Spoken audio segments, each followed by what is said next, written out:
একসময় বিশ্ববাজারে তেলের দাম নির্ধারণে নজর থাকত সৌদি আরব, ওপেক বা মধ্যপ্রাচ্যের ভূ রাজনীতির দিকে। এখন সেই তালিকায় নতুন করে যুক্ত হয়েছে চীন, কারণ বাজারে অতিরিক্ত তেল এলে সেটি কিনে নেয়ার মতো সক্ষমতা যেমন চীনের আছে, তেমনি চাহিদা কমিয়ে দামের ওপর চাপ তৈরির ক্ষমতাও রয়েছে দেশটির। ফলে সামনের দিনগুলোতে তেলের দাম কোন দিকে যাবে তাতে কিছুটা হলেও প্রভাব ফেলতে পারে বেইজিংয়ের জ্বালানি নীতি ও তেল কেনার সিদ্ধান্তের ওপর। ভবিষ্যতে তেলের দাম বাড়বে না কমবে তা নিয়ন্ত্রণ করবে বিশ্বের অন্যতম তেল আমদানিকারক দেশ চীন, এমনটাই উঠে এসেছে আন্তর্জাতিক সংবাদ মাধ্যম CNN এর এক প্রতিবেদনে।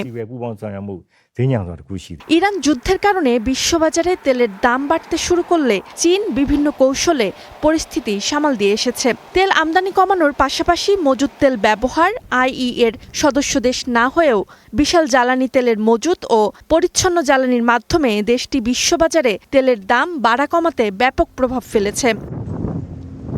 জ্বালানি বিশ্লেষকদের হিসাব অনুযায়ী চীন প্রতিদিন প্রায় 30 লাখ ব্যারেল তেল আমদানি কমিয়েছে। এই পরিমাণ তেল অনেক দেশের মোট দৈনিক ব্যবহারের চেয়েও বেশি। ফলে যুদ্ধের কারণে সরবরাহ কমলেও চাহিদাও কমে যাওয়ায় বাজারে বড় ধরনের ভারসাম্যহীনতা তৈরি হয়নি। চীনের হাতে থাকা বিপুল তেল মজুতও বাজার স্থিতিশীল রাখতে গুরুত্বপূর্ণ ভূমিকা রাখছে। গত কয়েক বছরে তুলনামূলক কম দামে রাশিয়া ও ইরান থেকে তেল কিনে দেশটি নিজেদের কৌশলগত ও বাণিজ্যিক মজুত বাড়িয়েছে। বিশ্লেষকদের ধারণা, বর্তমানে চীনের মজুতে 100 কোটিরও বেশি ব্যারেল তেল রয়েছে।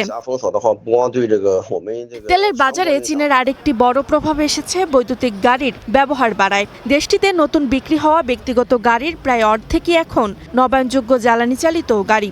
এর ফলে গত বছর চীনে প্রতিদিন প্রায় 10 লাখ ব্যারেল তেলের ব্যবহার কমেছে। বিশ্লেষকদের মতে আগামী দিনে তেলের বাজারের ভারসাম্য ফেরানোর ক্ষমতা সবচেয়ে বেশি চীনের হাতেই রয়েছে, কারণ অতিরিক্ত সরবরাহের বাজারে সবচেয়ে বড় ক্রেতা চীন। আবার চাহিদা কমিয়ে দামের উপর চাপ তৈরির ক্ষমতাও রয়েছে দেশটির। সেই পরিস্থিতিতে সবচেয়ে গুরুত্বপূর্ণ প্রশ্ন হবে, চীন কি করবে?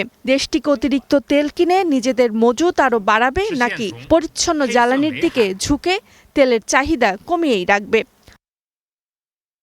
Roksana Rimi, star news.